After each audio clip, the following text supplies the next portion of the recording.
Bom, eu sou Ana Célia, eu sou doutoranda, sou aluna da FEA, tá? Fui chamada aqui, né, para ajudar a moderar a sessão com vocês. E como é que vai funcionar, então? Eu fiz essa ordem dos vídeos.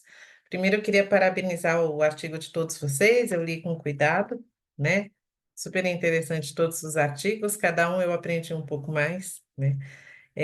Acho que é isso, é muito bom a gente ter aqui na sessão essa riqueza de métodos, né? Porque nós, como os pesquisadores, a gente pode também ser confrontado com outras técnicas que provavelmente no futuro a gente vai estar trabalhando também, né?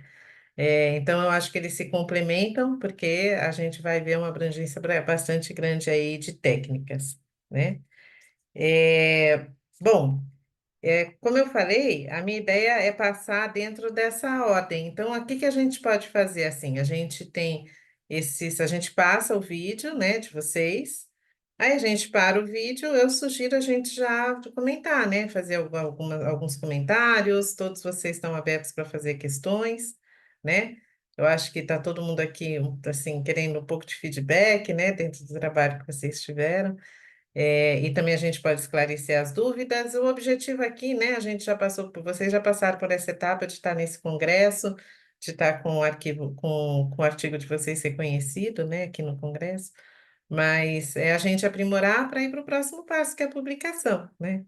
Então, qualquer sugestão, qualquer coisa que a gente comente aqui é sempre para melhoria. Essa é a ideia. Então, eu tinha colocado aqui da gente começar o nosso trabalho com a parte da revisão da bibliométrica, né? A revisão bibliométrica do Sérgio.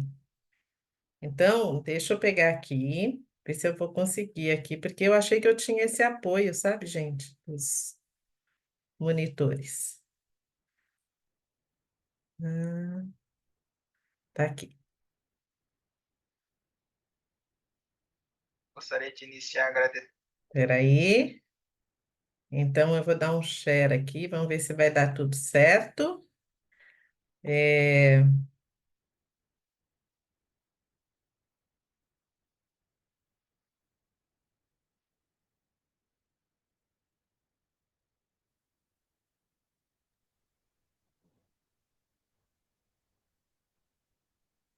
Aqui pra gente apareceu, Ana.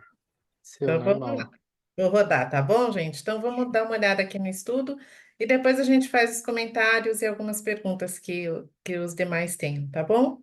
Vamos lá. Agradecendo a oportunidade de estar apresentando na 27ª edição do CEMEAD. Agradecimento especial ao meu orientador, professor Paulo. Hoje nós vamos trazer a temática analisando o impacto da ambidestria organizacional no cenário de digitalização ou uma revisão bibliométrica. Gostaria de introduzir o trabalho falando sobre Indústria 4.0 e seu conceito, que se trata de uma combinação de técnicas e tecnologias de ponta que trazem mudanças para indústrias, e uma delas é a digitalização, que é o processo que converte informações analógicas em formato digital, né? Que é uma inovação que a indústria 4.0 trouxe, né? E a inovação se refere a uma criação e implementação de uma nova ideia de um produto que melhora a eficiência, eficácia e gera vantagens competitivas, né? A inovação ela pode ser tanto incremental quanto pode ser radical, onde a incremental ela traz melhorias para algo já existente, enquanto a radical rompe completamente as práticas, né? E a ambidestria ela se trata do equilíbrio e gestão entre essa dualidade. Com o crescimento das tecnologias, a ambidestria é vista nas mais diversas áreas das organizações. Indústria 4.0 e digitalização inclui-se nisso, né? E alguns trabalhos associam bons resultados financeiros e vantagens competitivas a essa prática. Dito isso, se faz necessário buscar as respostas para a seguinte pergunta: como que a literatura relaciona a ambidestria e a transformação digital nas organizações? Para isso, busca realizar uma análise quantitativa das produções científicas, evidenciar subtemas e identificar pilares teóricos e autores seminais para a temática. Para a metodologia foi escolhido os 6 passos de Temple-Parré, que consiste na formulação da questão, escolha da base de dados, critério de inclusão, depois de exclusão, a extração e a demonstração, né? Como vocês podem ver aí no framework Prisma ao lado, onde ao final de todos esses passos foram encontrados 84 documentos. Para análise bibliométrica foi utilizado o software Bibliometrics, que permite uma análise completa dos dados, mas não nos limitando a isso, Fizemos também a leitura de todos os artigos da amostra final para cobrir aspectos não analisados pelo software. Falando um pouco sobre os resultados, a gente encontrou 84 documentos em 67 fontes distintas, né, com o range de datas dos trabalhos de 2008 a 2024, 252 autores, indicando um número de documentos por autores aí de 0,33. Para encontrarmos os pesquisadores centrais e periféricos, foi realizada uma análise de acoplamento bibliográfico, que mostra ligações entre os trabalhos extraídos da base de dados, e os círculos maiores dizem respeito à quantidade e volume de trabalho, né? E as linhas mais fortes as suas correlações, né? Como a gente pode ver no cluster 3, Johann Magnum é um dos autores centrais aí, né, que ele buscou investigar a ambidestria dentro da digitalização no setor público e governamental. Já no Cluster 4, que também é um autor central, Gupta M buscou entender aprendizagem ambidestra quando os funcionários são submetidos a algum projeto. No Cluster 6, dá pela parceria de 4 autores em 2 trabalhos lá no ano de 2022, que ele tem o tema onde a liderança ambidestra mostra seus efeitos num cenário de tecnologia lá na Indonésia. E finalizando os autores centrais aí no Cluster 9, buscou adaptar as rotinas da ambidestria e agilidade no trabalho numa rotina de RH, aí com Tuari e Goldaji. Sobre os autores periféricos, no Cluster 1, a gente acabou encontrando um trabalho sobre inovação incremental e radical, com bons resultados satisfatórios em termos de vantagem competitiva, né, realizado por Klaus. E no Cluster 5, também vale a pena a gente falar que se trata dos desafios das pequenas empresas e como a ambidestria contribuiu para superar tempos difíceis no período da pandemia de Covid-19. Falando agora sobre encontrar os subsistemas da ambidestria, né?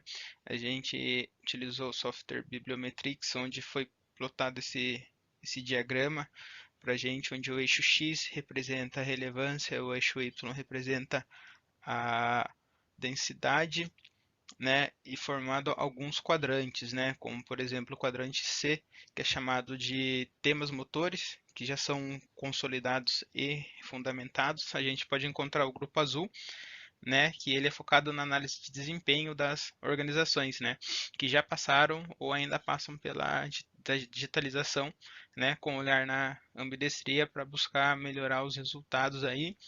E no grupo D, que eles são tópicos básicos e transversais, né? Então são temas já falados e essenciais, né? Que a gente pode classificar aquele quadrante rosa, né? Que ele está quase transcendendo ali para um tema motor, né? Que ele diz sobre a implementação da inovação digital e da tecnologia que visa ampliar desempenho em diversos aspectos. Para falar um pouco sobre a difusão dos conceitos pelo mundo, né, foi plotado esse gráfico de calor utilizando Bibliometrix também, que quanto mais forte o azul, maior será a quantidade de publicações naquele país. Vale o destaque para a região da Ásia, principalmente da China, com 80 publicações, né, e depois já vem os países da União Europeia, que são países desenvolvidos, a maioria dos seus países estão dentro do bloco econômico do G20, né, como a Itália, Suécia, França e Noruega. Analisando agora as instituições de pesquisa, a gente repara que nenhuma das instituições dispara no topo, né, e nota-se uma forte presença das universidades europeias, né. Por exemplo, a Universidade de Gothenburg fica na Suécia, né. Hoje ela é classificada como uma das top 200 aí no ranking QS, onde classifica as melhores universidades. E em seguida já vem a Universidade de Turim, né, que está na posição 375 desse mesmo ranking aí, e uma observação é que 38% dos estudantes da Universidade de Turim são de programa de pós-graduação. Nota-se também, de uma forma pulverizada, grande parte dos países da Ásia, principalmente emergentes, né, como China, Indonésia e Malásia. Destaque fica para a Universidade da China, Nanjing, que hoje é o ranking 27 de toda a Ásia e 145 global. Ainda falando de países emergentes e membro dos BRICS, a África do Sul tem um representante aí, a Universidade de Fort Hare, que embora não seja classificada no ranking, é um polo de pesquisa importante na sua cidade, Alice. Para finalizar, consideramos que atingimos com o objetivo mapear a literatura, encontrando pesquisadores centrais e temas motores. Há uma propensão de alteração de quadrantes de básicos e nichados para alguns temas motores. Todos os continentes estudam um tema, com exceção da América do Sul. Né? Países emergentes da Ásia e desenvolvidos da Europa são grande potência nessa temática, né? Porém, grande diferença é que a Ásia mostra o assunto mais pulverizado, enquanto a Europa concentra em algumas universidades. Com isso, afirmamos que o estudo contribui de uma forma teórica para aprofundamento do tema e para contribuição prática com a compactação dos principais autores, subtemas, motores e emergentes. Destacamos algumas limitações, né, sobre o método de pesquisa e strings definidos, né, e realizar uma pesquisa de campo aplicada e a validação dos termos com especialistas mitigam essa limitação. Essas são as nossas referências. Gostaria de agradecer. Aí. Parabéns. Obrigado, professor, obrigado. Sérgio, muito bom. Então, olha, parabéns. Eu acho que foi um estudo muito complexo, né? Assim, 281 artigos, iniciando com 84, e depois eu quero que você conte um pouco para a gente sobre o Bibliometrics, né? Porque ele apresentou realmente algumas visões bastante interessantes mesmo, né? Então, assim, eu queria um pouco, assim, para você contar um pouquinho para a gente, né? Voltando para a pergunta inicial, né? Como que a ambidestria se relaciona com a transformação digital? Eu queria que você, que leu todos os artigos, meu Deus do céu, 84, contasse um pouco para a gente o que a gente um pouco já viu lá, né, no texto da conclusão do estudo. Mas eu entendi assim que a gente tem um cluster 3 muito voltado às empresas do setor público, cluster 4 muito voltado para as multinacionais, né? E aí você já vê essa questão de você fazer a sua digitalização, né, de uma forma mais incremental, disruptiva, né? Como é que isso acontece, os benefícios? Eu queria que você contasse um pouquinho para a gente como é que esses artigos descrevem os benefícios. E já no 6 e 7, eu vi uma participação muito importante da liderança e do RH, para que isso aconteça e realmente a gente veja os benefícios dos projetos. Então é isso, assim, eu entendi um pouco a natureza. Eu acho que a minha primeira pergunta é um pouco para você contar para a gente, efetivamente, quais foram os benefícios da digitalização e da transformação digital nesses casos, né? E a minha segunda pergunta é assim, o que que falta para a América do Sul, né? Ter um pouco mais de presença, que aí fica evidente, né, que a gente está tão fora desse mapa. E como é que você enxerga isso? Porque afinal é um tema extremamente relevante. Sim. Então, eu comecei Primeiro, com essas perguntas e depois a gente passa para as perguntas dos demais, tá bom? claro, claro. Muito obrigado, viu, Ana, pelas palavras aí. Então, para a gente resumir, né, a parte de ambidestria, ela faz essa gestão entre o campo que faz os recursos para a área de inovações incrementais ou inovações radicais, né? E quando a gente vem falar sobre quais são os impactos, né, dentro da digitalização, um dos pilares da digitalização seria mesmo desenvolver pessoas e processos, né? Então, por isso que a gente pode ver que tem outras áreas que se relacionam, né, muito com isso. Então, a gente sempre foca muito em tecnologia, mas também é voltado para pessoas, né? Muito também para pessoas, tanto que lá no meu artigo, né? Embora 8 minutos seja muito pouco para a gente fazer apresentação aí, mas lá eu falo bastante sobre quais são os pontos dessa implementação, digitalização e capacitação. Liderança é um dos pontos chaves aí para a gente conseguir fazer digitalização, né? E a ambidestria ela entra muito nisso, né? De como é essa gerência desses recursos e também da forma de pensamento, né? E a outra pergunta sobre a América do Sul, eu acho que a gente ainda tá um pezinho atrás na parte de indústria 4.0, né? Tanto na parte de prática, né? Onde as indústrias ou até mesmo a, os órgãos governamentais não estão 100%, né, digitalizados, mas porque pesquisas faltam nesse campo, né?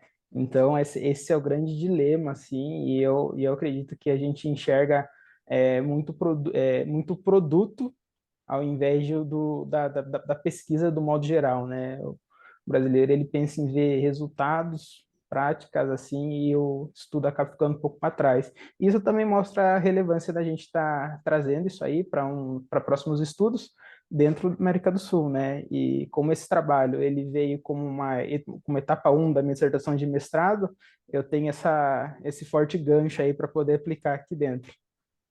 É verdade, porque na verdade é tão relevante, né? A gente fazer a digitalização e esse processo de transformação digital. A gente deve ter muitos casos interessantes no Brasil, mas acho que você tem um vasto campo para estudar, para mostrar isso um pouco. Sim. Gente, a Miriam e o Paulo entraram aqui, se juntaram. Olha, desculpa, Paulo e Miriam, mas eu decidi começar, porque eu Não, sei que a gente tem a restrição de horário para terminar e eu não queria diminuir o tempo deles, né, nessa não, discussão. de forma alguma, Ana Célia. Vocês conseguiram passar o vídeo? Vocês A vão fazer a gente apresentação? Qual a opção? Eles optaram pelo vídeo, Tá e bom. aí, Miriam, nesse primeiro eu mesma passei. Aí eu Ah, não tá sei se bom. se vocês querem assumir, mas eu abri aqui e eu dividi minha tela, né? Mas se vocês quiserem assumir a partir daqui, fique à vontade. Tá bom, eu te É, ajudo, Ana Célia. então tá bom, obrigada. Gente, os demais, Murilo, Edson, Tayane, vocês têm alguma pergunta, ou mesmo você, Miriam, Paulo, para o Sérgio, porque, né? Ele mostrou um pouco para a gente aí, é bastante interessante, Sérgio, o papel da liderança para que isso aconteça, né? E ficou evidente mesmo em alguns dos clusters que você mostrou aí no seu relatório, bacana. E essa posição dessa necessidade de estudo que agora você vai Eu romper vou, essa barreira, eu vou levar para frente, sim. você vai levar para frente. Mais alguma pergunta, gente? Tenho só uma pergunta bem básica, não é nada muito complexo, mas eu vi que no campo ali de resultados tem algumas coisas relacionadas a Data Analytics e Big Data, eu trabalho com isso e eu me interesso bastante pelo tema. O que que você viu relacionado a essa área que contribuiu para o seu trabalho? Da parte de Big Data, Isso. então, na verdade, eu não cheguei a aprofundar muito nessas etapas, né? Era mais no contexto geral, mas e ainda mais era mais voltado para a parte de ambidestria, tanto que um das minhas etapas do Prisma lá, se vocês forem analisar, ele fala muito sobre critérios de exclusão. E nesse critério de exclusão ele fala justamente sobre a não relação com a questão do tema, né? Que a questão do tema ele revela muito sobre a ambidestria, sobre como que essa gestão dessa dualidade fala disso. Então, na minha base de dados, ela tinha bem pouca coisa sobre essas duas temáticas, Murilo. Infelizmente, não vou Entendi, poder não. contribuir Beleza, nesses só uma dois. curiosidade mesmo, tranquilo. Obrigado. Imagina. Mais alguém? Se não tiver, a gente podia ver, então, o segundo. Eu tinha selecionado da gente dar uma olhadinha no estudo de caso, então, né? Eu comentei, Miriam e Paulo, Giovanni, da, da amplitude de métodos e, né, metodologias que a gente tem aqui nessa sessão. Então, a gente sai aí de um estudo bibliométrico para um estudo de caso, de parques temáticos do Edson. Vocês podem passar e logo em seguida a gente faz aí algumas observações.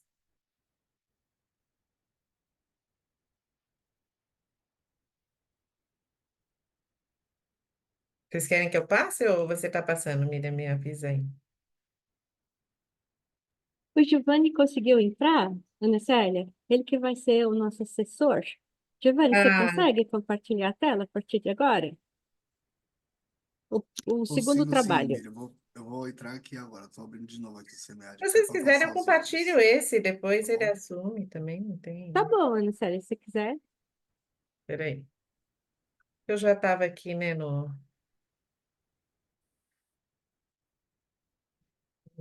parques temáticos. Olá, pessoal, boa tarde. Espera aí que vocês começam a falar, não pode ainda. Deixa eu dividir aqui, gente.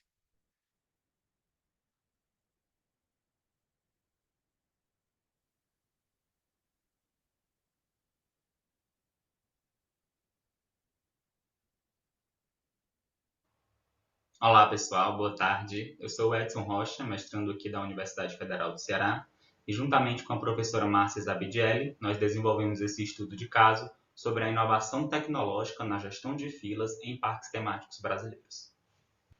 Nos parques temáticos brasileiros, a busca por eficiência operacional pode exigir a implementação de novas tecnologias na gestão de filas, que apesar dos avanços tecnológicos globais, os parques brasileiros ainda enfrentam desafios, como limitações financeiras, resistência cultural e falta de conhecimento técnico.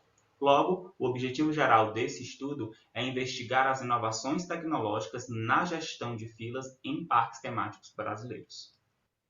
A inovação envolve a criação e adoção de novos produtos, processos, métodos ou estruturas organizacionais, sendo que a inovação tecnológica, uma subcategoria, introduz novas tecnologias ou reconfigura as existentes de maneira inédita ou otimizada.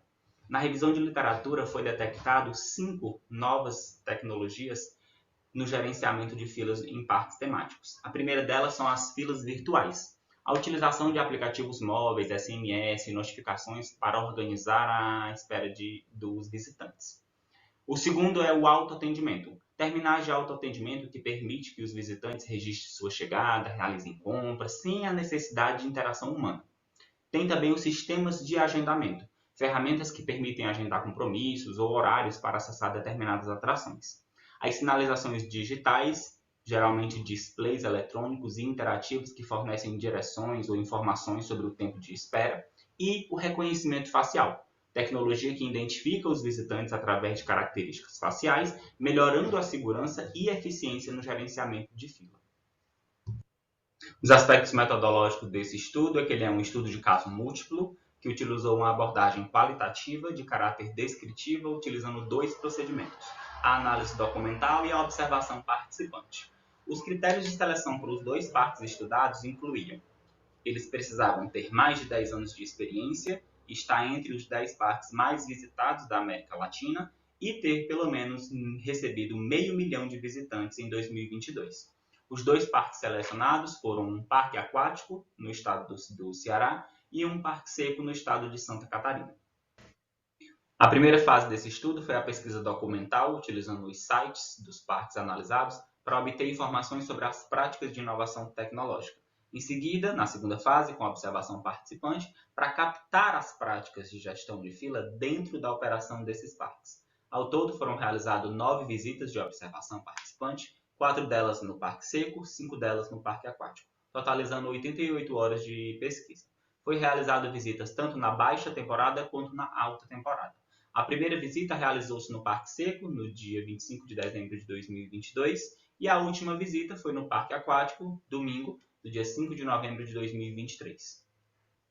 O estudo observacional dentro dos 2 parques revelou a aplicação de diversas tecnologias já destacadas na teoria. A primeira inovação tecnológica é a fila virtual. Dentro do Parque Seco, ele é disponibilizado através de um aplicativo desenvolvido pelo parque, onde os visitantes podem marcar virtualmente a presença em determinada atração.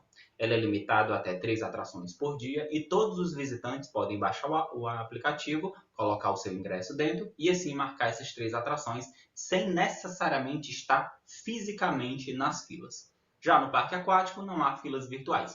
Todos os clientes que desejam acessar a atração precisam ir fisicamente, entrar na fila e esperar a sua vez.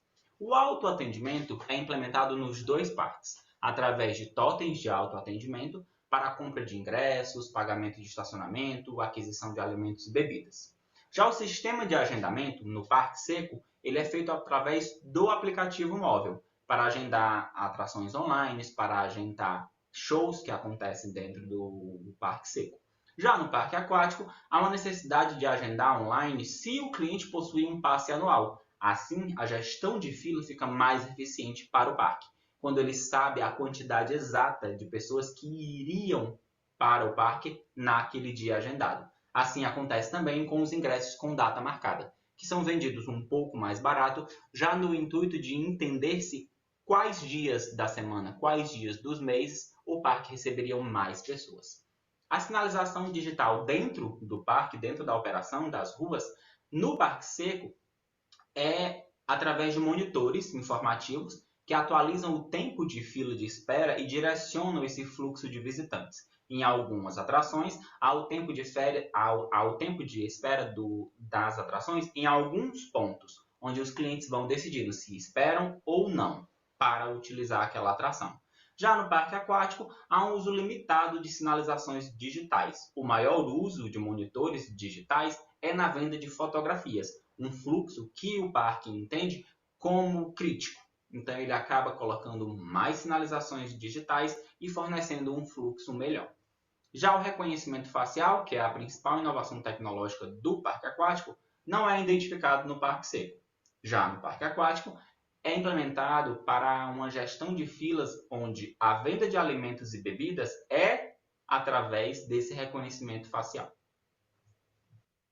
As estratégias por trás das implementações de inovações tecnológicas na gestão dessas filas dentro dos parques sugerem que o Parque Seco tem uma estratégia de autonomia digital e flexibilidade. O sistema de filas virtuais ele proporciona uma experiência mais cômoda ao cliente, permitindo que esses visitantes reservem acesso a atrações com muita antecedência, até 3 dias antes. No entanto, enfrenta desafios de conectividade e capacidade durante os períodos de alta demanda, como o Natal e como as férias escolares. Eles também têm uma estratégia de complementos tecnológicos, ou seja, os quiosques de autoatendimento e sinalizações oferecem serviços mais rápidos e muito mais eficientes, melhorando a distribuição dos visitantes pelo parque e reduzindo filas nas bilheterias, nos quiosques, com o atendimento de pessoas físicas. Já o parque aquático, ele busca uma estratégia de eficiência operacional e também de segurança. A tecnologia do reconhecimento facial, ela melhora a experiência do cliente e agiliza as transações, reduzindo também obstáculos operacionais, oferecendo mais liberdade aos visitantes. E também a própria gestão de filas. Utiliza sinalizações não digitais e monitores de informação para a gestão de filas em serviços específicos, mantendo a eficiência operacional. Os resultados mostram que o Parque Seco adotou um sistema de fila virtual via aplicativo, melhorando a distribuição e o fluxo dos visitantes e reduzindo assim as filas físicas dentro do parque. Já o Parque Aquático implementou o reconhecimento facial para as transações de vendas de alimentos e bebidas, simplificando esse processo e melhorando a experiência do cliente dentro do parque. O estudo enriquece o entendimento acadêmico sobre a aplicação de tecnologias em parques temáticos e fornece insights práticos para gestores. Limitações incluem a dependência tecnológica para a gestão dessas filas, sugerindo a necessidade de futuras pesquisas sobre alternativas de gestão de filas. Essas são as referências utilizadas nesse estudo e muito obrigado pela atenção de vocês. Boa tarde. Muito bom. Muito bom. Parabéns aí Obrigado. pelo estudo, né? Temos aí uma representação do Nordeste. Que bom. Então, olha, eu acho que tem uma relevância prática bastante grande nesse estudo, né? Porque, na verdade, assim, você está realmente dando sugestões de melhoria operacionais, né? Dentro dos parques temáticos, que é né, uma área importante aí. Então, também parabenizo pelo número de horas, né? Nossa, quantas horas de observação e de relatório para você montar esse estudo, depois você conta um pouquinho para a gente. Gostei muito de que você, no texto, fica muito claro que você faz a conexão com duas teorias, né? a questão das implementações radicais, incrementais e disruptivas, né? E como isso é diferente em cada um dos parques, depois você pode contar um pouquinho mais sobre isso também. E a questão de como eles geram estratégias de diferenciação totalmente diferentes, né? O parque seco com uma preocupação muito mais de redução de fila, o parque aquático muito mais uma questão mais de premium, de fazer um serviço diferenciado, tecnológico, com reconhecimento facial, né? Então, já é um posicionamento diferenciado, estratégico. Eu achei bacana isso que você coloca no seu texto aí. Então, eu elenquei aqui algumas perguntas, né? Se você quiser anotar, depois comentar com a gente. Um pouco na questão das suas inúmeras visitas e horas de visita, essa questão da coleta de dados, ela foi observacional, mas você também conversou com funcionários, você coletou tempos, porque você foi em baixa e alta sazonalidade, você entende que essas tecnologias realmente elas atingiram o objetivo esperado, né, da redução do tempo na fila, né? O reconhecimento facial, então essa primeira pergunta, você conta aí um pouquinho desse processo da coleta de dados, um pouco mais de detalhe. O reconhecimento facial realmente é uma novidade e gera muito curiosidade, né? Porque eu acho que envolve realmente você coletar a imagem da pessoa. Eu vi que você comenta assim, olha, você paga através da imagem, eles reconhecem a família através da imagem, mas não se armazena o dado, o cliente não tem umas restrições de confidencialidade, então fica um monte de curiosidade na implementação dessa nova tecnologia, achei bastante disruptiva mesmo, né? Eu queria que você também comentasse um pouquinho, tá? E no exterior, se a gente fosse, por exemplo, para uma Disney, assim, um estudo de caso, eu não sei, isso eu acho que talvez seja até uma sugestão, né?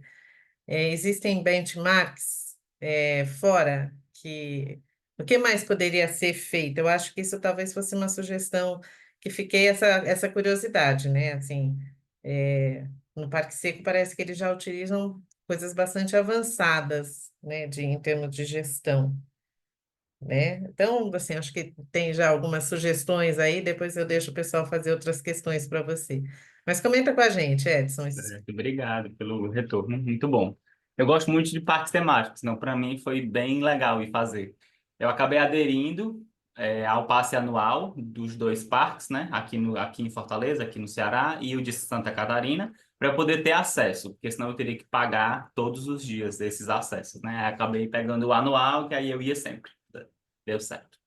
E sim, eu não consegui fazer entrevistas oficiais, né, com os dois parques. Eles acabaram nunca respondendo aos chamados, e depois que a pesquisa já tinha sido finalizada, é que eles responderam. Mas eu não cheguei a fazer entrevistas, infelizmente. Eu fazia entrevistas esporádicas, meio que impessoais, com pessoas da fila, com funcionários. Eu observava muito, escutava muito o que eles falavam, e assim eu ia fazendo anotações. Acho que para mim foi até melhor, porque acho que quando você faz entrevistas, as pessoas tendem a mentir ou então a dizer que aquilo é revolucionário, que sempre foi pensado, e às vezes não é. Você se sente assim, né? Em relação ao reconhecimento facial, a empresa que fornece esse serviço diz que não, que nada é armazenado, que tudo é limpo. Entretanto, quando você vai novamente, o seu rosto já está cadastrado. Então eu acho que tem uma coisa a se estudar aí, a entender. Não sei se eles mentiram ou não entenderam muito bem. Mas a empresa já deu uma reportagem para uma TV local daqui, dizendo que não armazenava, né? Por causa dessas coisas de proteção de dados. E acho que era só essas perguntas, né? Na verdade, se existe um benchmark de outras ações Ah, fora. sim. O A que que você Disney é o enxerga de principal, né? diferenciação, assim? Oi. A Disney é o principal.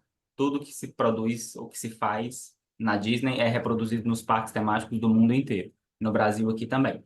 O Parque Seco ele tem uma afinidade mais próxima por ele ter uma operação parecida com a da Disney. Não tem nenhum ambiente que seja totalmente aquático. Então, os celulares são permitidos, né? Tudo tecnológico é permitido. Já o parque aquático ele tem essa limitação de que você não consegue entrar num toboágua, num funil de boia com o celular na mão, né? E para você estar na fila com o celular é uma coisa mais complicada. Então, o Parque Seco ele acaba adaptando melhor essas peculiaridades ou essas inovações que a Disney produz e aí reproduz aqui igual. Tanto que o First Pass da Disney, ele é através de um aplicativo assim como é no Parque Seco. Entendi. Entendi. Agora, por que que eles não conseguem implementar no parque? Então, aí eles acabam abordando estratégias diferentes, né? Porque só com o rosto você consegue, você leva o seu rosto para qualquer canto. O celular não. E aí essa estratégia para o parque aquático é melhor. Porque antes eles andavam muito com cartões, e aí perdia cartões, andava muito com pulseiras, carregando cartões de crédito, e aí se perdia-se muito. Então isso foi um divisor de águas. O parque, depois ele disse que essa implementação veio através da pandemia, né? Porque existe essa norma de que as pessoas precisavam ficar distantes, não ter contato, e depois da pandemia, eles continuaram implementando. Legal. Muito bom. Bem Pessoal, legal. perguntas?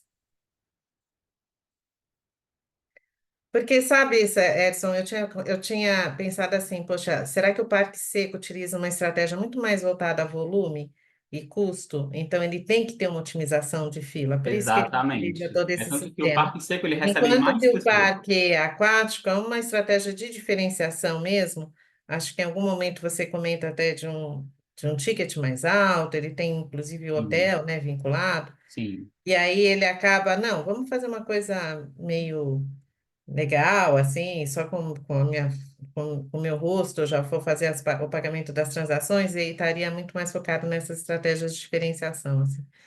Mas entendi que também não é só isso, é o próprio ambiente onde eles estão que condicionam qual o uso de tecnologia, né? Possível. exatamente, é isso mesmo. Bacana. Edson, segue em frente aí, né, dentro das suas pesquisas, que eu acho o tema relevante, divertido, não deixa de ser, né? Mas é interessante, né? Eu acho que são duas visões, a gente nos dois trabalhos vendo um pouco essa questão da implementação de tecnologia, da disrupção, da transformação digital, de formas distintas, né? Bacana. Verdade. A Tatiana quer fazer alguma pergunta? Fala, Tatiana. Oi, Mariana. tá aí, oi, oi, Edson, oi, pessoal.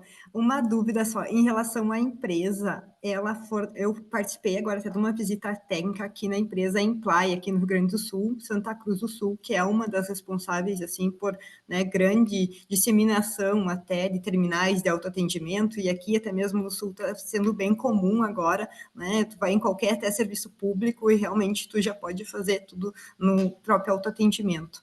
E a empresa em si, ela forneceu alguns dados, porque provavelmente, né, não sei divulgar, mas pela curiosidade, foi no Beach Park, né, em Fortaleza, e provavelmente do Beto Carreiro aqui em Santa Catarina, que são, né, que a gente meio que, né, não pode colocar nos trabalhos, mas tem alguma questão da empresa, assim, em relação aos nossos dados? Pergunto porque que na Oktoberfest, que foi essa empresa até que realmente dispôs do serviço, né, a gente, né, ela tinha também reconhecimento facial, mas depois, no outro ano, esse ano, eu fui ano passado, e esse ano já tinha, o que nem tu disse, assim, o meu rosto, então, assim, não armazena, mas daí tem alguma até questão de lei de proteção de dados, alguma coisa assim, que, né, levantou no teu trabalho? Exatamente.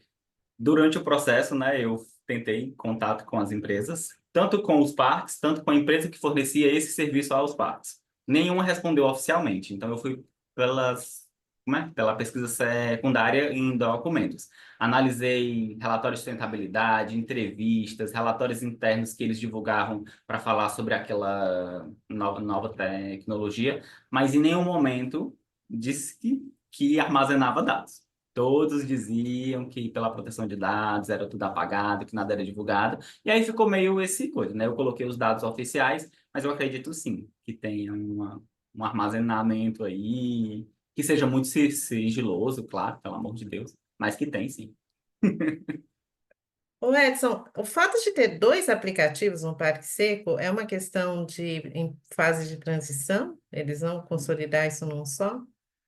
Um é voltado mais para informações e parece que ele tem um modelo mais arcaico, que foi o primeiro. O outro já é uma gestão de fila meio que em tempo real, que ele vai atualizando a fila de acordo com o dia mesmo. Então, eu acredito sim que em algum tempo vai ser descontinuado esse primeiro, né? E vão focar só no outro. Porque para o cliente, né, tem que descer Tem dois dois, né? Eu aplicativos. tenho vários. Eu tenho da Disney Tudinho. Imagina. Obrigado, viu, Bom, pela obrigada, gente. Obrigada por compartilhar com a gente esse aprendizado. Aí eu queria agora falar, né, do estudo da escala, que foi feito aqui pela a Tayane, né, está representando a equipe, né? É, é muito interessante, ele tem muita conexão até com psicologia, com questões mais comportamentais, né?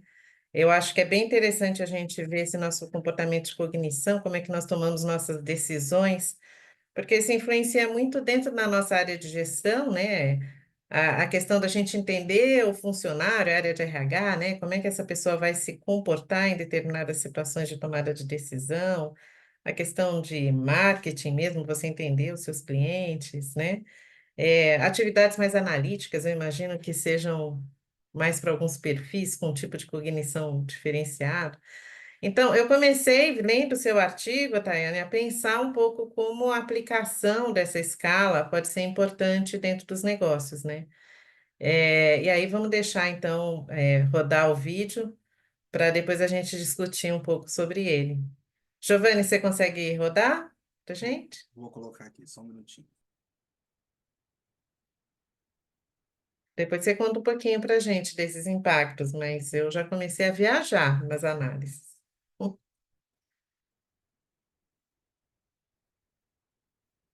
É a adaptação e validação da Need for Cognition, Estão vendo a escala de certinho? necessidades de cognição versão curta, no contexto brasileiro. Esse trabalho foi realizado por mim, Tayane, juntamente com os professores Eliette e Mauri e as colegas Rafaela e Carolina. Somos do programa de pós-graduação em administração da Universidade Federal de Santa Maria. A necessidade de cognição consiste em uma tendência individual a se envolver em atividades cognitivas exigentes, classificando os indivíduos ao realizar tarefas com característica de alta ou baixa necessidade de cognição. Ou seja, cada um de nós tem como elencar as suas preferências. Desse modo, também pode considerar que necessidade de cognição é como as pessoas processam e interpretam informações e, por consequência, reflete as diversas formas de escolher e perseguir objetivos individuais. Posto que alguns indivíduos têm a tendência de buscar mais informações e preferem lidar com situações mais complexas diante do processo decisório, enquanto outros indivíduos preferem considerar informações de outras pessoas para diminuir o caminho de sua decisão. E aqui também, nessa parte, pode ser que a pessoa possa tomar uma decisão mais superficial, não tendo, né, todas as informações disponíveis, não se aprofundando na tomada de decisão. A fim de mensurar o nível de necessidade de cognição de determinado indivíduo, Cassiope e Pett, em 1982, desenvolveram originalmente um inventário com 34 itens, que foi reduzido posteriormente para 18 itens em 1984. E eles são avaliados através de uma escala de tipo Likert de 5 pontos. Dessa forma, o objetivo do nosso trabalho é adaptar e validar a escala Need for Cognition Short, na versão curta, desenvolvida por Cassiopo e outros autores para o contexto brasileiro. Além disso, a pesquisa também se propõe a revisar a literatura relacionada à escala em diversos contextos de aplicação, traduzir e adaptar a escala para o contexto brasileiro e também validar quali e quantitativamente a escala para o contexto brasileiro. O método consistiu em 2 etapas, uma etapa qualitativa e outra quantitativa. Na etapa qualitativa, ocorreu a busca literária sobre o assunto, propiciando uma base teórica para a tradução dos itens e a adaptação da escala. Também passou por especialistas, em que 3 pesquisadores com conhecimento na língua inglesa e na área comportamental puderam verificar se os itens estavam adequados à necessidade de cognição. E, no pré-testes, foram consultados 5 indivíduos de diferentes perfis socioeconômicos e demográficos para verificar se essa escala se fazia se entender pelo diverso público. Já na etapa quantitativa, ocorreu a validação através da análise fatorial exploratória pelo Factor e depois a análise fatorial confirmatória no AMOS. Quanto aos procedimentos de adaptação e validação da Need for Cognition versão short para o Brasil, Foram aplicados um total de 1.183 instrumentos, sendo 360 para a etapa exploratória e 823 para a fase confirmatória da pesquisa. A plataforma Google Forms e o sistema de aplicação de questionários online da UFSM foi utilizado para a replicação da amostra por bola de neve. Foram utilizados questionários na versão online, justamente porque essa amostra ela foi colhida na época ainda da pandemia do coronavírus. Dessa amostra, a predominância das respondentes foi do sexo feminino, sendo a maioria solteira, com uma idade média de 28 anos. Quanto à escolaridade, grande parte da amostra possui ensino superior e ensino médio. E em relação à ocupação, os estudantes foram um grupo predominante, variando com renda entre R$ 1.100 a R$ 9.900. Na fase quantitativa, a adaptação aconteceu inicialmente pela análise fatorial exploratória, no Factor, em que dos 18 itens, apenas 16 permaneceram, e também comprovou-se que a escala possuía 2 fatores.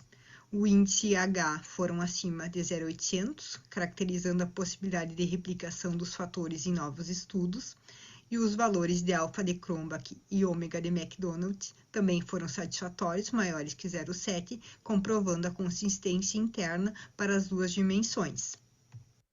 Na fase confirmatória, foi realizada a primeira validação do fator 1 individual, depois do fator 2 e a correlação entre os dois fatores.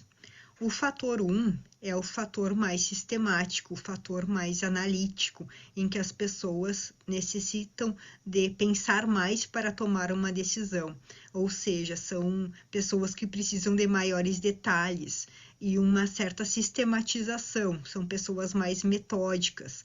E são pessoas que tomam, né, decisões baseadas em vários dados, vamos dizer assim, que preferem tomar decisões mais complexas. Já o segundo fator, que são as heurísticas, são decisões que são mais superficiais, mais automáticas e até mesmo mais impulsivas. São pessoas muitas vezes que não gostam de pensar muito ou situações em que não são necessárias tanto pensamento, tantas informações em relação à tomada de decisão. E por isso que, como que a maioria dos estudos, né, de necessidade de cognição já reflete que o nosso cérebro é dual, possui essa relação entre os dois fatores, já que em muitas situações da vida é necessário ter uma maior complexidade na tomada de decisão, enquanto que outras decisões mais simples, as decisões são mais rápidas, mais automáticas, não necessitando tantos pensamentos justamente para a tomada de decisão. Por fim, os resultados fornecem uma valiosa contribuição para a compreensão da validação e adaptação da Need for Cognition em diversos contextos culturais.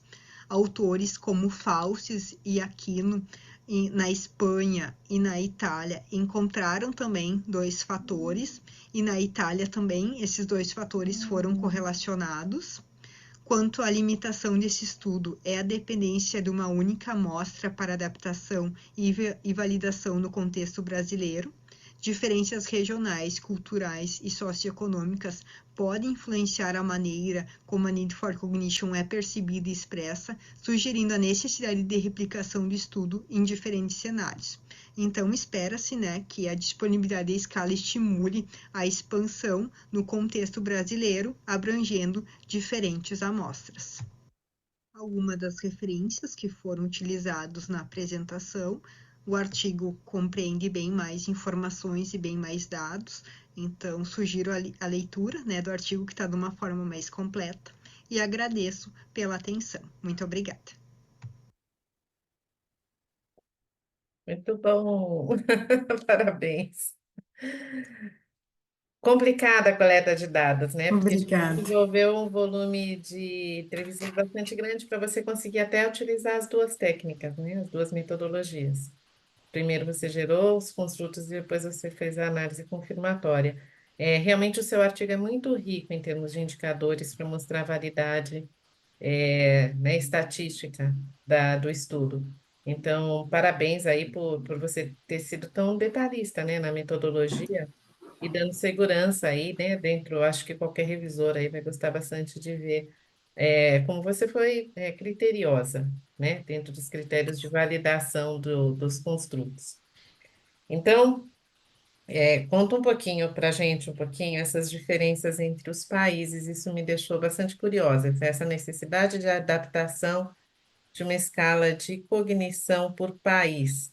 Eu vi que tem alguns países que eles chegaram à mesma conclusão que você, com dois construtos, que parece para a gente, né, depois que você explica, bastante, não óbvios, mas bastante claros, que a gente tem situações e momentos que a gente tem que usar processos de cognição totalmente diferentes, e que eu acho até que existem perfis de pessoas, né, indivíduos que têm mais um tipo de Estilos. Aham, cognição, tem um estilo de pensamento. É isso. quando eu falei que eu consigo pensar, isso não usa um pouco de RH, né? Mas você acha que isso é estimulado também dentro de um ambiente da pessoa? Por que que existe essa diferença entre os países? Por que que cada um desses países acaba chegando? Ou é uma questão de amostra? Como é que você vê isso? Nós, como grupo de pesquisa, estamos estudando, né, a diferença de cognição e metacognição. E muito vai do nosso aprendizado, como que a gente aprende em si, né? E também como que a gente replica modelos. E daí tem toda a nossa questão familiar em si, e daí tem, né, diferenças de gênero entre homens e mulheres, como é que eles assimilam maior as diferentes informações, os diferentes dados, como é que acontece esse sistema de gravar as informações dentro do cérebro, e aí tem vários estudos agora da neurociência muito ligados a esse tema, e a metacognição em si, como que os indivíduos pensam sobre isso. Então, a cognição, ela faz parte da metacognição, nesse caso, né? E a cognição, em diferentes países, na realidade, ela pode ser, ela é muito enviesada, né? Os próprios vieses em si, em relação às emoções, em relação às crenças, em relação aos pensamentos.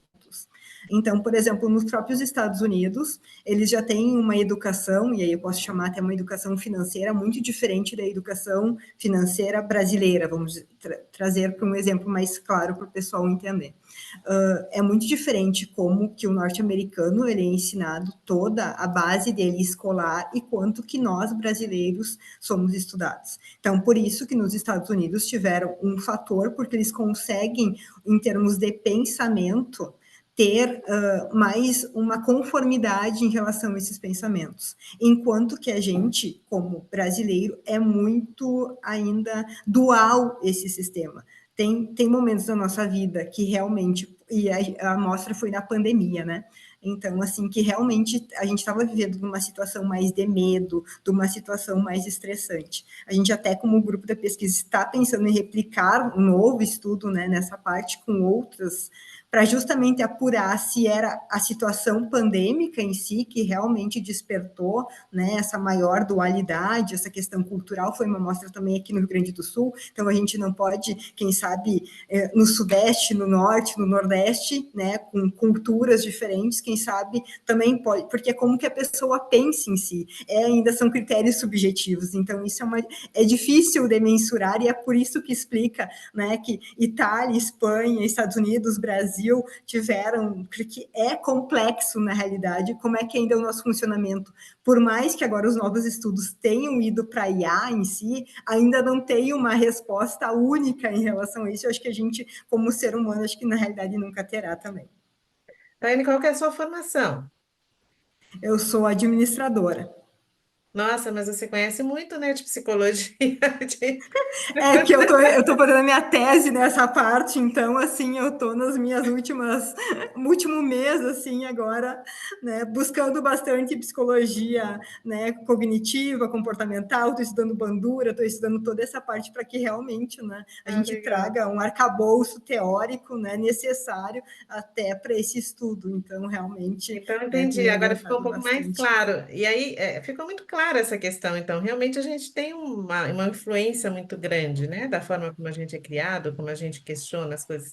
Então, e a ideia é você usar essa escala uma vez validada, e entendo que vocês validaram, o estudo Isso. é bastante rico, né, em termos de métrica, para ir algumas situações específicas, né, da cognição.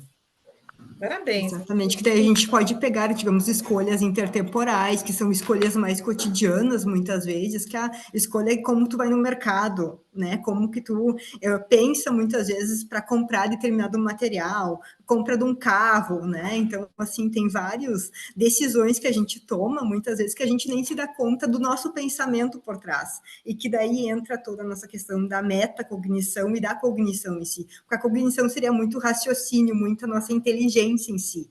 Né? E como que o pensamento, infelizmente, ainda isso é algo que traz muita curiosidade, principalmente minha, né? Tanto é que eu estou nessa parte, mas acredito que como um todo, né, vem a contribuir, né?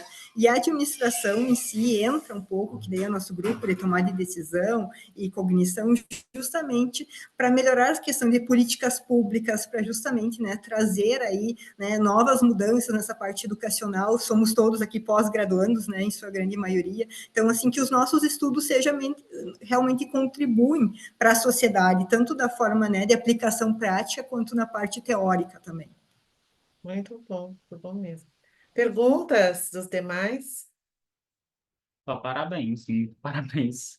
Ficou muito bom. Eu tinha visto já antes o texto, né? Redigido. Muito bom, parabéns. Muito obrigada. Bom, vamos para o nosso último, né, último caso, e aí a gente muda um pouquinho, vai para o estudo mais quantitativo, né, que é bacana também, né, do Murilo, da FEA de Ribeirão Preto, né, de Ribeirão, e ele vai mostrar um pouquinho aí também essa questão da transformação digital agora em aplicativos para pedido de supermercado, e aí ele estudou um pouco aí como é que isso acontece. Se você puder passar para a gente, Giovanni.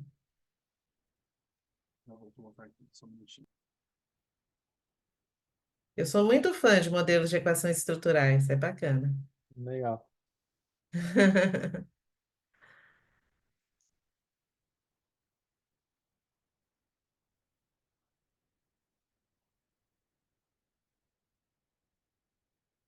Meu nome é Murilo Pedrosa, sou graduado em Administração pela FEA USP de Ribeirão e, juntamente com o professor Dr. Idelberto Rodelo, realizamos no ano de 2021 um estudo sobre aceitação e uso de aplicativos de delivery de supermercado.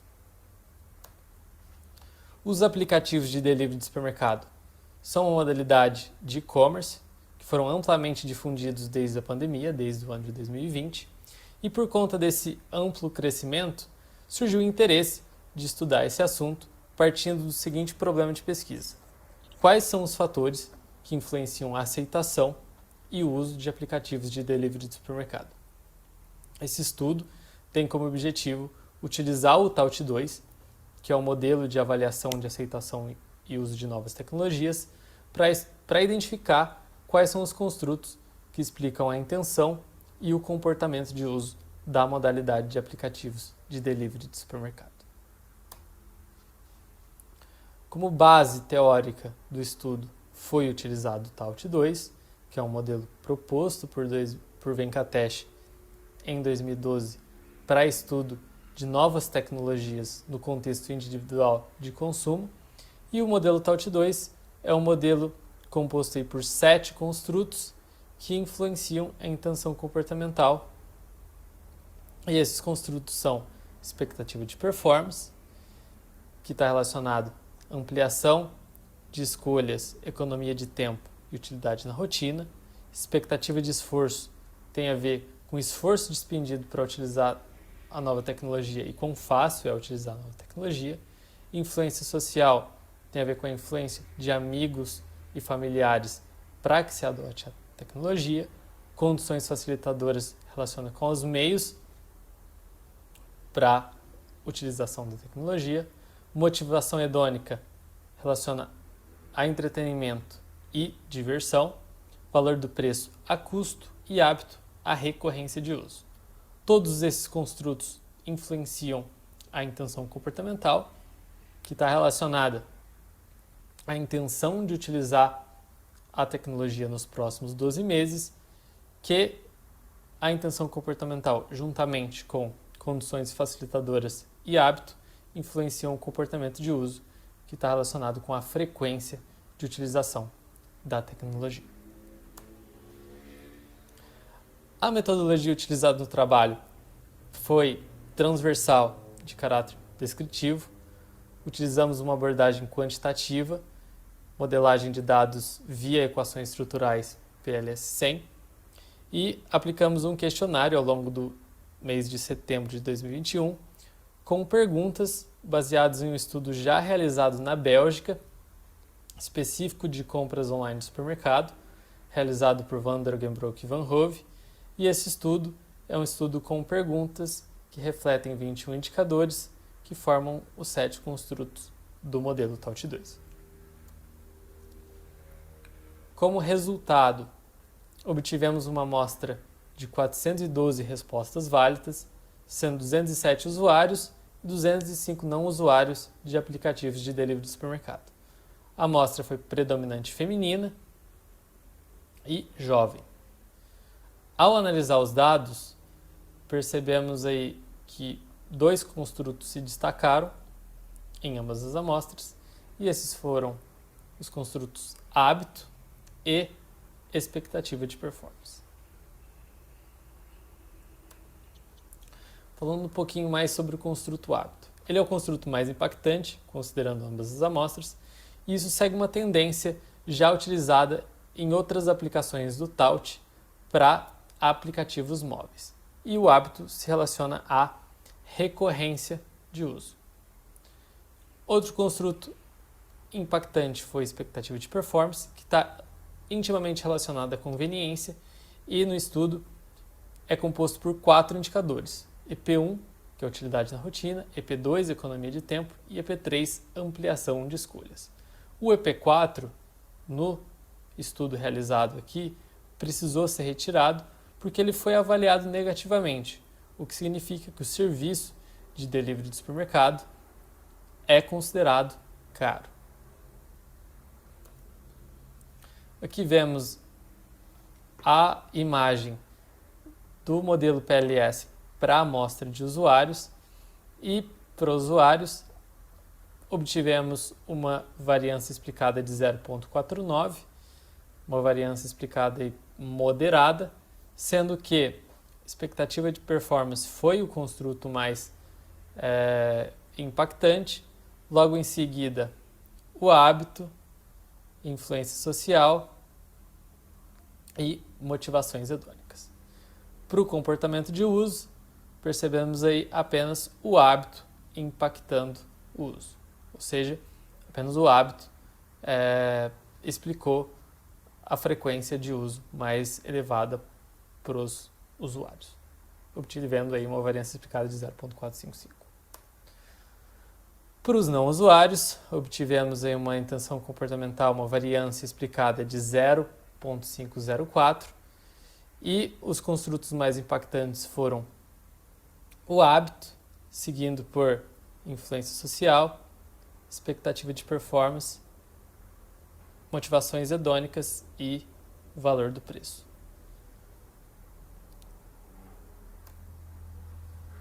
Concluindo o trabalho, obtivemos aí 2 modelos, um modelo de usuários e não usuários. O modelo de usuário teve uma intenção comportamental aí de variância explicada de 0,455, e a intenção comportamental é influenciada por expectativa de performance, hábito, influência social e motivações hedônicas. Para os não usuários, obtivemos aí a variância explicada de 0,504, sendo a intenção comportamental influenciada por hábito, influência social, motivações hedônicas e valor do preço. Vemos aí que hábito e benefícios relacionados à conveniência são os fatores que mais predizem a intenção das pessoas utilizarem esses aplicativos, e o preço é um ponto de atenção. Embora tenha sido avaliado como impactante para os não usuários, para os usuários é avaliado que não é impactante, visto que é considerado um aplicativo, um serviço caro. Esses resultados do trabalho visam contribuir para um maior entendimento dos fatores que influenciam as compras via delivery de supermercado, e é um estudo inédito, visto que essa modalidade de aplicativo de supermercado é algo novo e algo ainda crescente no Brasil e no mundo. Essas foram as referências utilizadas para o trabalho. E muito obrigado pela atenção de todos. Obrigado. Parabéns, parabéns, Murilo, equipe. Muito bom. Então, você vê que o Murilo, né, a gente falou um pouco, né, ele está fazendo um processo de digitalização do processo de compra, né? Ele está discutindo o processo de cognição um pouco, por que que as pessoas escolhem um ou outro ambiente. Então, eu achei que conectou muito, né, os nossos estudos aí, né? E aí, muito legal a Outaut, né? É bastante consolidada para você fazer como base, né? Para a gente entender a adoção da compra mobile, né? Das compras de supermercado. E eu acho que existe um grande aprendizado, inclusive das relações que não foram significativas, né? Depois você conta um pouquinho para a gente sobre isso, tá, Murilo? Porque, assim, algumas coisas que se esperava dentro do modelo de adoção de tecnologia que tivesse uma relação superior, né? Até porque você está usando um modelo comprovado. Nesse caso não se comprovou, mas ontem até quando eu estava, né, assistindo algumas palestras, muitas palestras falaram que o nosso grande aprendizado às vezes vem quando você não consegue confirmar, né? Algumas dessas relações não foram confirmadas. Então, o que que a gente aprende com essas relações aí que não foram confirmadas? Então, essa é uma pergunta. A segunda é que eu vi assim que você tem dois grupos muito distintos e talvez até eu acho que tem uma riqueza até para outro ou para outros artigos ou para você aprofundar nesse artigo, em termos até de perfil do usuário, não usuário, né? E aí depois que discutir um pouquinho mais assim, né? Ou assim, qual que é a diferença? Quem que não é usuário hoje, né? Em termos de perfil, eu vi que você coloca percentuais, mas onde é que nós temos as maiores diferenças? Se é por renda, se é por sexo, se é por região, né? Isso me chamou um pouco a atenção. A minha terceira pergunta é assim, me parece que talvez seja uma característica do Brasil, que esse serviço de delivery ele não está associado com menor custo, né? Que parece que foi a maior crítica de você não conseguir validar os seus construtos. A gente tem delivery de supermercados com alto custo, né? Então, me parece que tem uma grande oportunidade no mercado, para falar a verdade, porque as pessoas não estão encontrando essa expectativa quando eles fazem o serviço de delivery, né? A questão de preço mais baixo. Então, conta um pouquinho para a gente sobre esses três itens, né? A questão dos itens não validados, do preço, da questão mais cognitiva de preço e dos usuários e não usuários. São as três perguntas que eu separei aqui para você discutir com a gente. Combinado. Eu só gostaria de explicar um pouquinho do contexto desse trabalho. Eu falo falo por cima, que foi feito durante a pandemia, em setembro de 2021. E foi um trabalho de conclusão de curso. Me formei em 2021, estava em plena pandemia, aula online, e eu estava com muita curiosidade em saber, nossa, é, as pessoas não estão indo mais fazer compras a supermercados físicos, como é que será que está mudando essa dinâmica, né? Eu lembro que conversei um pouco com o meu orientador, ó, vamos fazer sobre esse tema, e aí a gente pegou um modelo que estava sendo aplicado na Bélgica, com as mesmas perguntas, assim, a gente tentou replicar aqui para o Brasil. Na época tinha pouquíssima bibliografia sobre aplicativos de delivery de supermercado, justamente por ser algo muito novo ali na época, na pandemia. E aí a gente fez a pesquisa e o que a gente encontrou é que os fatores principais para uma pessoa utilizar o aplicativo de delivery de supermercado é encontrar um sentido ali na rotina, é algo prático, é algo que eu vou economizar tempo, é algo que vai ser útil ali para encontrar o que eu quero do jeito fácil. Na pandemia é muito mais útil porque você não precisava de ir num espaço físico para fazer a compra, né?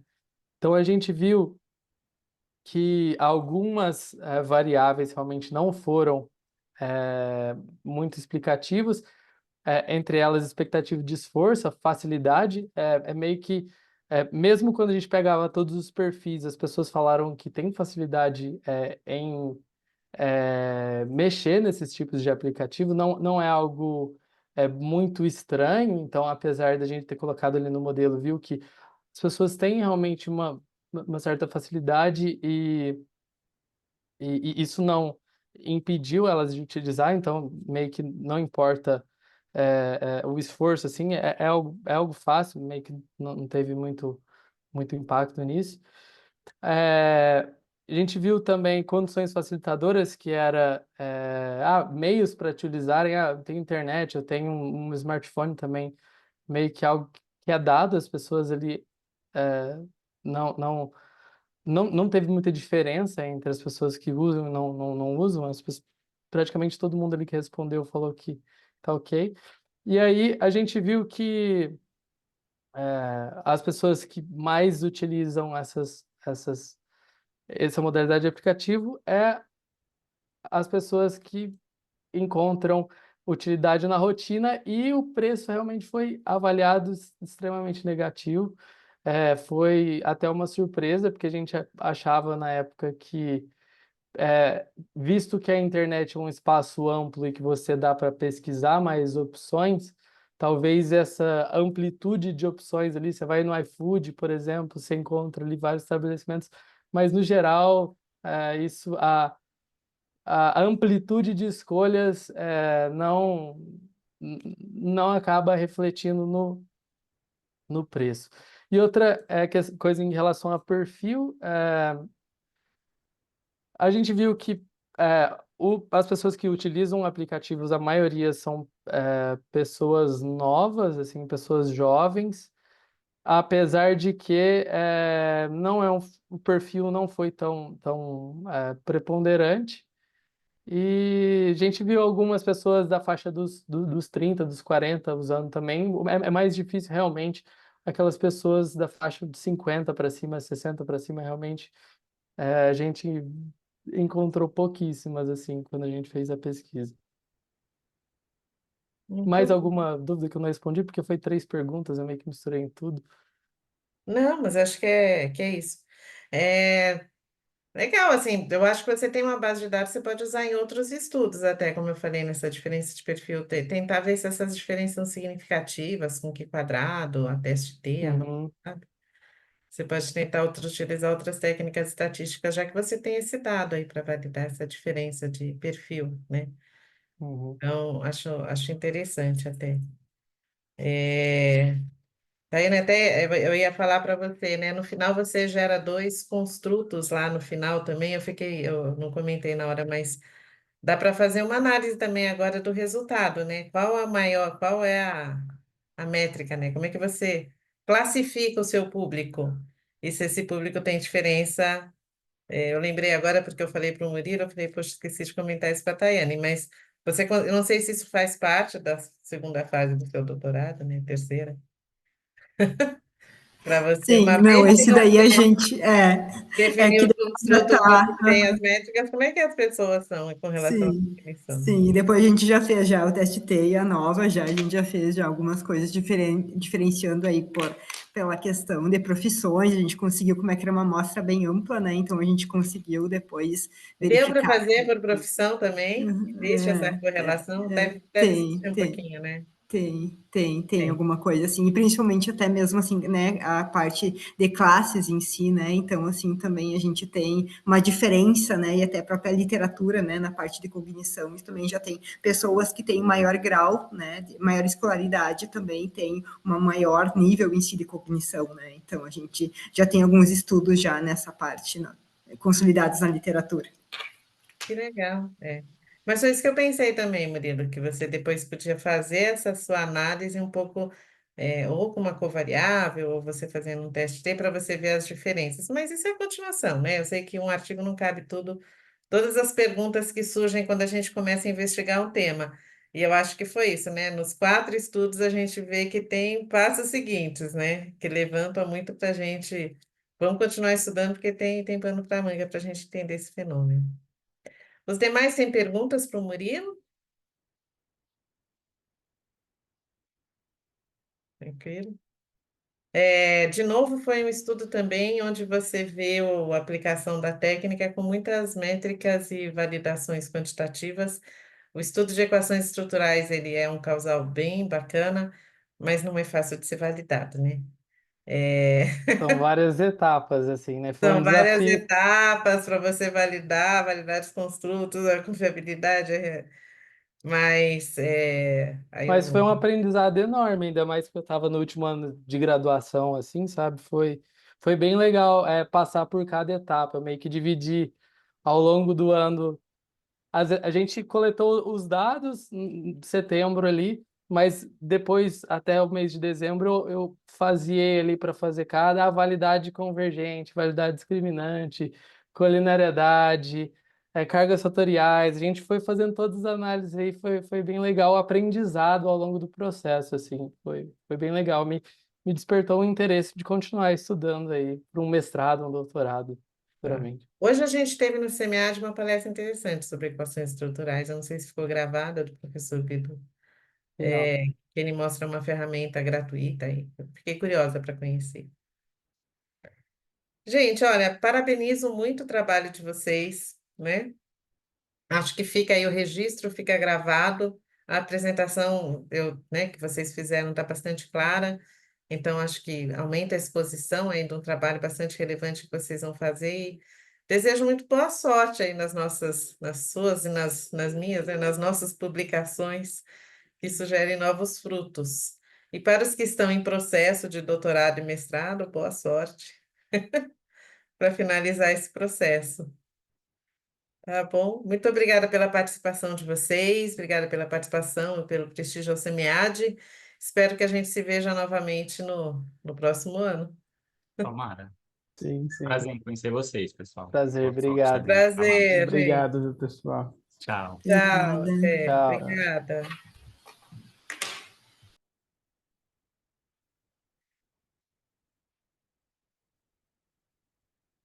Giovanni, posso deixar com você agora?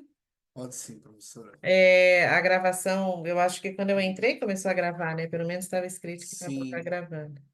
é só fechar aqui, a sala já fecha automaticamente. Eu peço desculpa, viu, professora? Minha energia caiu 4 horas da tarde, só voltou aquela hora. Eu Ah, tinha é? mandado mensagem para a Miriam, mas ela não tinha visto a mensagem. Eu estava sem energia. E aí o suplente não entrou, e aí eu acabei entrando depois, posteriormente. Não, não tem importância. Eu acho que, ainda bem que né, com a pandemia todos nós nos acostumamos com a tecnologia. Aí quando eu vi, já está sendo gravado, então eu vou seguir. Acontece. Aconteceu, infelizmente. Aqui em Guarulhos, eu moro em Guarulhos. É assim, é uma chuvinha, já acaba a energia. Então, tá Mas bom. me desculpa, tá bom?